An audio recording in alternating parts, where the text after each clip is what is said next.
Nako, eto na. Ha? Kayo, bumoto ba kayo pabor sa kanya? Doon sa mga hahabol pang bumoto, iboboto ba ninyo? Abay, sandali. Parang nag-iba itong si Bam Aquino. Lately, iba ang mga statement at galaw.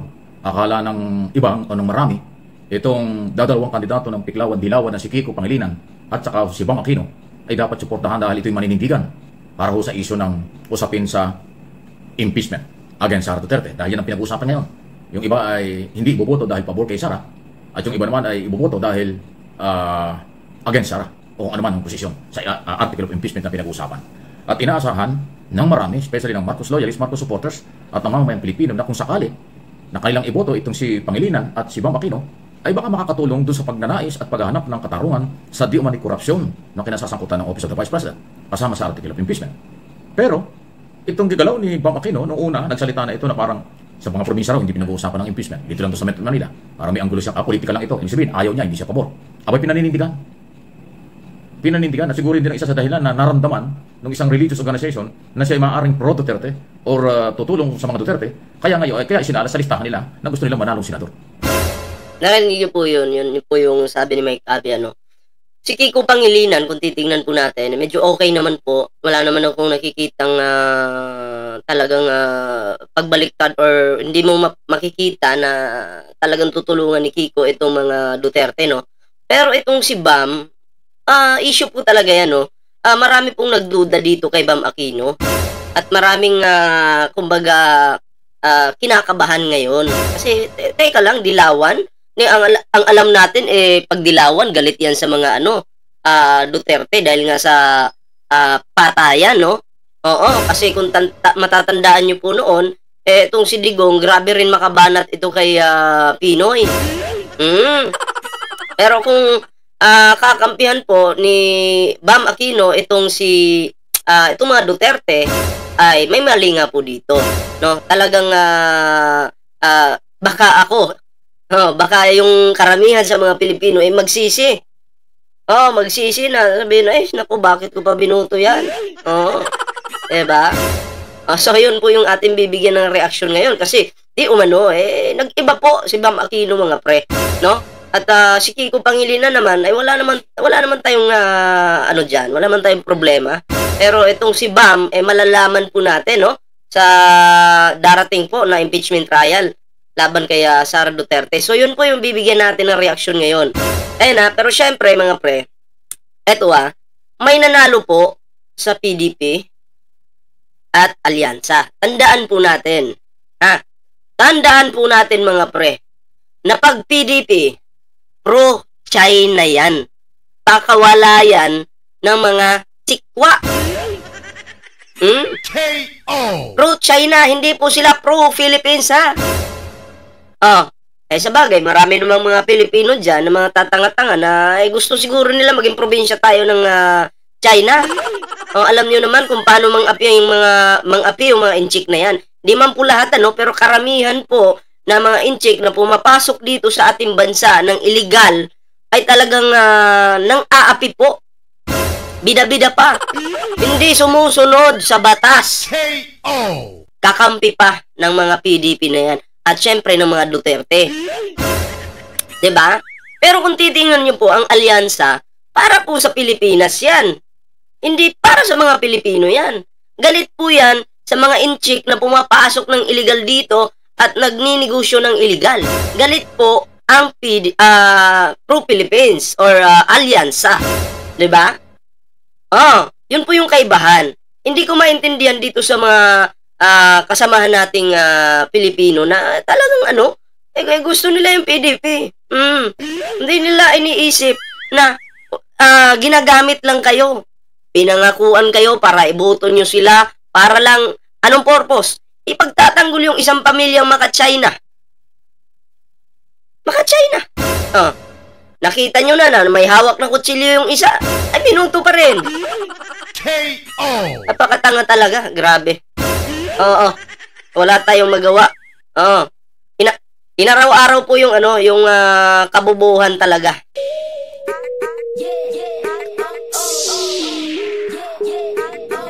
Dapat bilang Pilipino, nagkakaisa tayo para sa bansa natin. 'Di ba? Pinaglalaban natin yung bansa. Eh, kung ganyan, binoto nyo yung PDP, anyway, wala na tayong magagawa. Nanalo na sila eh. Pero napapag-usapan lang natin. Diba? Oo. Dapat nag-isip tayo eh. Binoto nyo yung PDP, isip-isip sana. O, teka lang. Eh, mga tropa nito, mga makachikwa ito ah. Oh. Eh, pagdating nga dyan sa West Philippine Sea, hindi natin sila marinig na magbibigay ng komento. Oh, yung isa dyan, na manlilin lang, sasabihin na, eh hindi, walang West Philippine Sea sa mapa. Oh, wala na pong West Philippine Sea sa mapa. Eh, makikita naman sa mapa. Sa Google, wala daw. Google Map, wala daw. Makikita naman dun. May West Philippine Sea na nakalagay dun. Oh,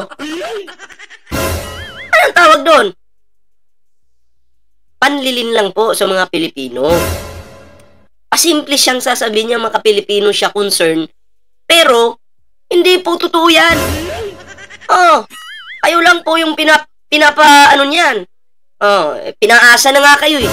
Oh, yung mga tao na magbibil daw ng kuryente 2,000 pababa, libre na daw yun. Imagine buwan-buwan gagawin mo yun. Gagawin mong tamad yung Pilipino. Ililibre mo, pero aasahan ko pa rin yan. Aasahan ko pa rin kasi malaking tulong nga yan naman sa mga talagang walang bisyo. Ha? Yung walang bisyo, malaking tulong yan. Pero kung ikaw may bisyo ka, makakalibre ka ng 2,000 yung bill mo sa kuryente, malilibre pa, yung pambayad mo ng kuryente, eh pang ano mo na lang, pang addict mo na lang, o di kaya pang bisyo, pang red horse. Pwede na yun. Panigarilyo. Eh, nakalibre ka eh. Di ba? Ah. Dapat, ako'y mas naniniwala ako. Mas naniniwala po ako dun sa plataforma po ni Benor Abalos. Alam niyo kung bakit? Mahal yung kuryente. Gagawa niya ng paraan para magmura yung kuryente. Doon po ako naniniwala at kapanipaniwala yun. Pero sige lang, antayin pa rin natin yung pangako ni Marcoleta. Ito'y pangako, hindi pangarap ha. Maliwanag yan. Antayin pa rin po natin yung pangako ni Marcoleta na ililibre niya yung mga magbibil na mga Pilipino ng kuryente na 2,000 pababa. Lugi yung magbil ng 2,000 pataas. Lugi yun. Hindi yung malilibre. So, titingnan po natin kung talaga bang matutupad ito. Kasi si Marcoleta noon, atat na atat eh. Yung 20 per kilo na bigas. Diba? Pati mga DDS, atat na atat. So, tingnan natin. No? Kung si Marcoleta ba, lawyer siya eh. Ibig sabihin, magaling siya. Alam niya yung batas. So dahil magaling ka, tingnan natin ngayon. Yung pangako mo, pag natupad yung pangako mo, papalakpakan ka namin. Pero pag napako, pikat sa inyo mga DDS na mga bumoto. Diba? Anyway mga pre, ayan basta ako, sinasabi ko po sa inyo na pag PDP, pro-China po yan. Pero pag alyansa ng bagong Pilipinas, pro-Filipino. Pag PDP, pro-China. So, pinili nyo yung pro-China. Di good luck. Good luck sa mga magiging apo ninyo, anak ninyo. Tingnan natin. Diba? Kundi sila maapektuhan ito. Tingnan po natin. Anyway, bago po tayo magtuloy-tuloy dito patungkol sa issue po kay Bam Aquino mga pre, ayun meron po tayong dito. Meron po tayong Facebook page, Ballpoint Man 2.0. Huwag pong kalimutang i-follow ang ating Facebook page. Yan, syempre mga pre, no? May timbirador po tayo. Syempre, kung hindi ka pa nakasubscribe sa ating YouTube channel, huwag kalimutang mag-like, share, and subscribe para naman po maging updated ka sa lahat ng mga uploads natin. Okay? So, yun, no? At eto na, bigyan na po natin ng reaksyon itong sasabihin po dito ni Mike Abe. Opinions.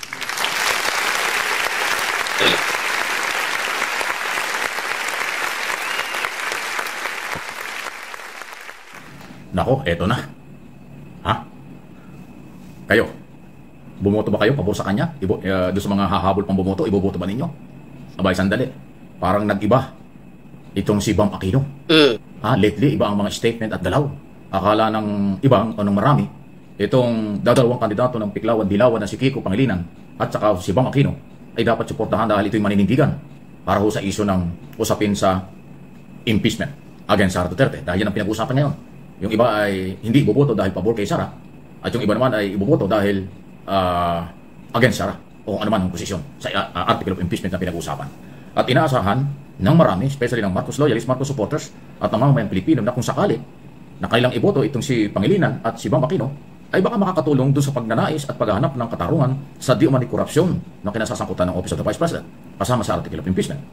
Pero itong gigalaw ni Bam Aquino noong una, nagsalita na ito na parang sa mga probinsya raw hindi pinag-uusapan ng impeachment. Dito lang to sa Metro Manila. Parang may angulo siya, politika lang ito. Ibig sabihin, ayaw niya. So, doon pa lang sa mga sinabi po ni Bam, makikita natin at mararamdaman natin na ayaw niya sa impeachment. No? Ang tanong, bakit kaya? Anong dahilan? Abay pinaninindigan. Pinanindigan na siguro din ang isa sa dahilan na naramdaman ng isang religious organization na siya ay maaaring pro-Duterte or tutulong sa mga Duterte. Kaya ngayon, kaya isinala sa listahan nila na gusto nilang manalong senador. Ito si Bam Aquino. So ngayon, kayo na nakaboto na at boboto pa, kailangan ba tulungan si Bam Aquino? Parang hanggang ngayon hindi siya nakaka-move on. Parang siya ay anti-Marcos pa rin until now. Grabe, no? Di pa rin naka-move on. Yan yung problema eh. Yun yung problema sa mga tumatakbong senador. Gusto lang po nilang manalo para makapaghigante. Diba? Si Kiko Pangilinan, wala nang problema eh. Okay naman eh. Diba? Kahit dilawan yan, wala namang problema. Okay naman sila ni Pangulong Bongbong Marcos. Pero kung ito'y talagang ganyan po si Bam Aquino, hindi makamove on, so ibig sabihin po, nagsenador siya para lang gumante? Ay, mukhang tagilid tayo dyan kung ganyan. Tuloy natin. Third generation na po itong Bam Aquino ito. Naalala ko yung dating senador Ninoy Aquino, dating senador Butz Aquino, dating senador Tisa Oreta Aquino at iba pa mga Aquino. Iba yun eh. Pero itong Bam Aquino na dating senador, ngayon gustong bumalik, ay teka sandali. Mukhang hindi ito kakampi ng mga naghahanap ng katarungan tungkol sa di umani korupsyon, pang-aabuso, sa kapangyarihan, kaya nga betrayal of public trust against Sara Duterte. Siguro, wala siyang pakialam dun. May galit pa rin siguro sa kanya na. Galit pa rin siya sa mga Marcos. Ang tanong, di maka-move on? Diba? So malalaman po natin yan sa mga susunod na araw kung ano pa itong mga ikikilos po nito ni Bam Aquino. Talakay na, pagdating next month, tuloy-tuloy na yung impeachment trial.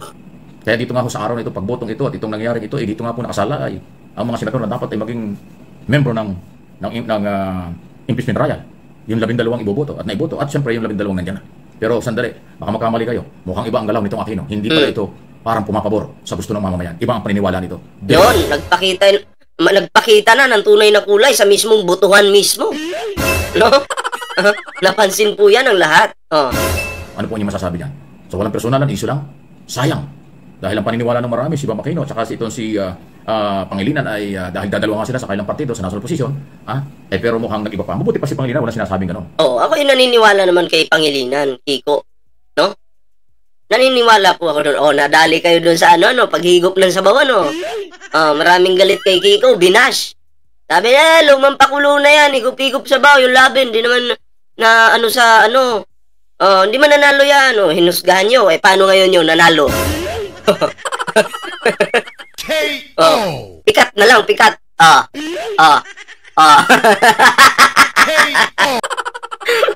Gigil na gigil yung iba kay Kiko no? Imagine dahil sa kaka-post nyo kay Kiko Pangilinan sa mga ganyang klaseng issue, di ba?